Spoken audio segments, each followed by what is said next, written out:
Yo, what's going on, everyone? It's Brian and Jim here with Drink a Beer and Play a Game, and today concludes the end of our look at WWF sequel games. And we're finishing it with a very strong candidate, the WWF No Mercy for N64. Let's get into it. Widely considered to be one of the best wrestling games of all time, this N64 exclusive came out in 2000.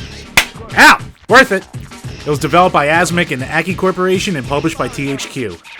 There's not that much I need to say about this one if you're a wrestling fan, so let's just get into it and see if it lives up to the hype. Oh yeah, the sequel thing. This was also this follow-up to WrestleMania 2000 and about all the best WCW games ever made. And yeah, it's a great engine. People love it. Still talk about it to this day. So graphically, as we start each time, let's take a look at WWF WrestleMania 2000 and WWF No Mercy side by side. As you can tell, like Jim said, it's the same engine. And with this being the last of this wrestling style game on the N64, they pulled out all the stops for No Mercy. Yeah, the models do look a little better and the crowd's a little better, but WrestleMania 2000 looked pretty damn good to us as well.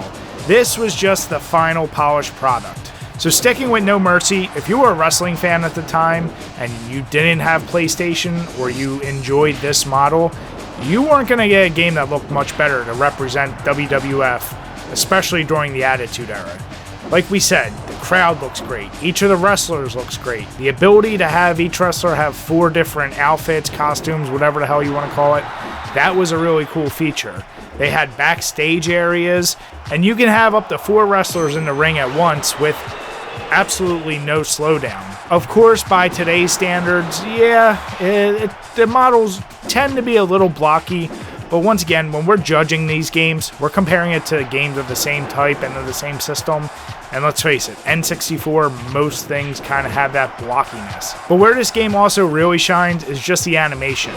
As compared to WWF SmackDown, which was a little more arcadey, this game was definitely more simulation, and the animations show.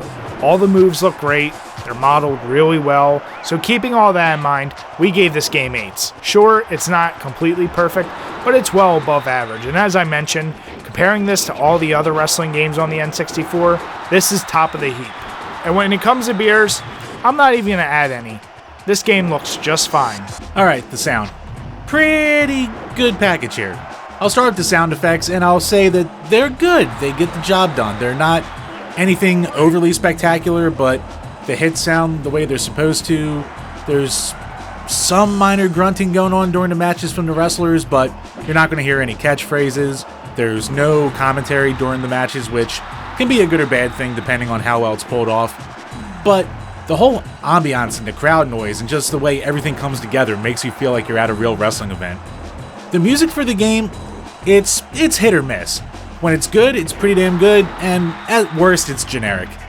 The menu music's kind of, well known for being goofy with the dickety dog.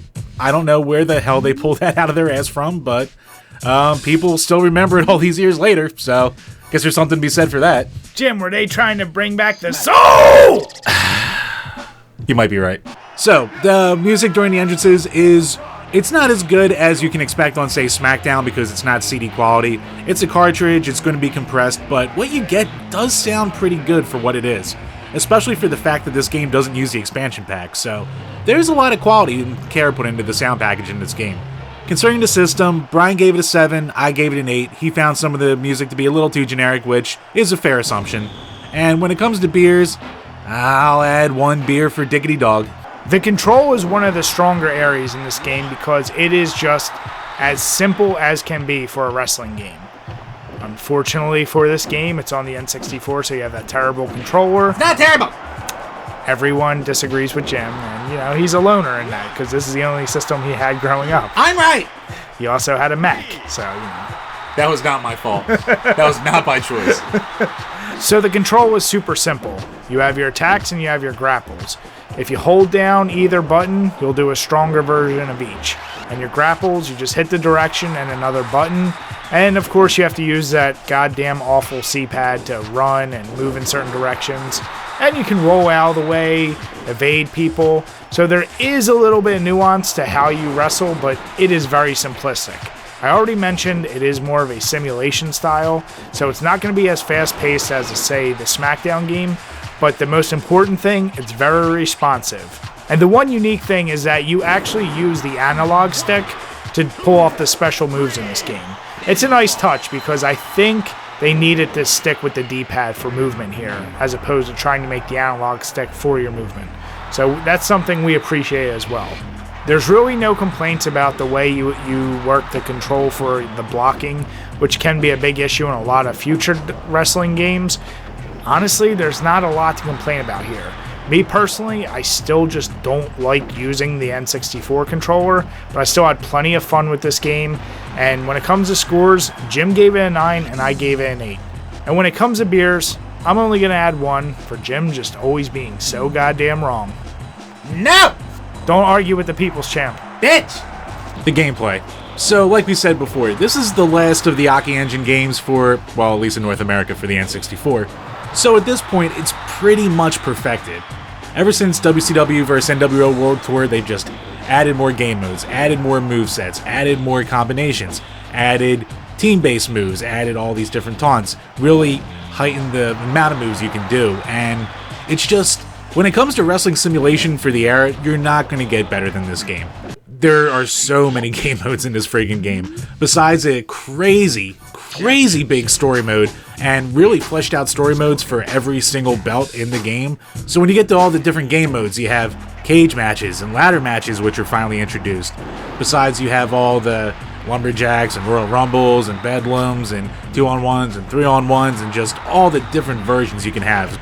It's just everything you could want from a wrestling game, especially at the time, you're going to get here. And that's even before you get to the Creator Wrestler, which, holy crapper, there are so many options. Options for all the clothing, options for all the body types, options for so many moves that you can make. There's just so much here to do with. If I had one complaint, one thing to piss me and Brian off is that when you're going against a computer, especially in story mode, the difficulty on this game is way higher than you remember. It's ridiculous how hard it can be, and it really encourages you to just play the cheapest way possible just to get through the story modes. So with that balancing issue aside, you're not going to get a better wrestling simulation experience than this. Even today, it's up there. So we both gave it 9s. And when it comes to beer, I'll just give it 1 for that damn ridiculous computer. We're going to be kind of beating a dead horse here, but as always, the originality, there's not a whole lot here. Sure, with upgraded graphics, upgraded animations for your moves, there wasn't a whole lot added, but the things we noticed that impressed us the most was the ladder match, the ability to go backstage, and just a more fleshed out story mode, as we already mentioned. It's not a whole lot, and since plenty of other wrestling games have offered ladder matches and everything we just mentioned, we couldn't give it too many points, so we had to settle for a 3. We're not really faulting this game because, as Jim said, it's an excellent game, but still, there's not a lot here added from WrestleMania 2000. So when it comes to beers, I'm not going to add any. It didn't even need to add anything to still be a great game. So the replayability. We've kind of gone over it, but holy shit, all the game modes, all the branching story paths, all the Creator Wrestler options, and, most importantly at all, if you had the first run of production of this game, you have that delightful glitch that will delete all of your goddamn information. Do you know how many times I had to get Andre and Shawn Michaels back? I don't have my belts. I had to sit through a Royal Rumble for 100 people. Goddamn. Jim, I'm guessing it's good you didn't have any girlfriends. No Mercy was my girlfriend. Trish Stratus had a shirt with under boobies, and anyway, so when it comes to score, we're gonna give it 10s. And when it comes to beers, nah, you don't need any. There's just a lot here. So overall, we've noticed from comments and just generally talking to enough people, this is probably most people's favorite game. It's actually probably tied with WWF SmackDown. Now, of course, I'm saying just WWF games, so don't start jumping on me about whichever WWE SmackDown you love the most. This game was just, it turned a lot of fans who weren't even into wrestling fans. And it was a big reason for people to keep playing these games. Sure, WCW came on first, but like Jim said, this game perfected all that. And to us, it has a huge impact from our childhood and just an amazing amount of hours wasted. So overall, we both gave it 9s. Remember, when we're talking overall, this is our personal completely biased and completely nostalgia-filled memories. And you know what? We will still gladly say that if you have an N64, this is kind of a must-own, unless you absolutely hate wrestling. When we combine all of our scores together, it rounds out to an 8.4. It's tied in our eyes with SmackDown. Now, some of you may think that's blasphemy, but remember, this is one of the highest scores we can give a game. So, make sure you leave a comment, let us know what you think below. It's always tough to review a game that's so good, because what are we going to say that you haven't heard? But like I said before, unless it's super expensive, which we know it's not, make sure you go pick up this game if you don't already have it. Thank you very much.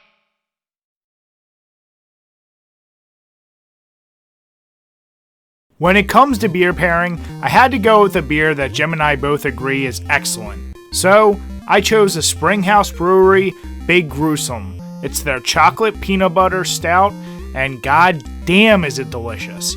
Most people agree this is one of the best chocolate peanut butter mixed beers out there, and we had to give one of our favorite beers with one of our favorite games. So if you're looking to stay in and have some fun, then get yourself a couple bottles of this, call your buddies over, and enjoy some No Mercy. We guarantee you'll enjoy it. But remember to drink your beers and play your games responsibly. As always, guys, thanks for checking out this video, and if you enjoyed it, make sure you give us a thumbs up, leave some comments, or better yet, why not subscribe? Till next time, guys, cheers.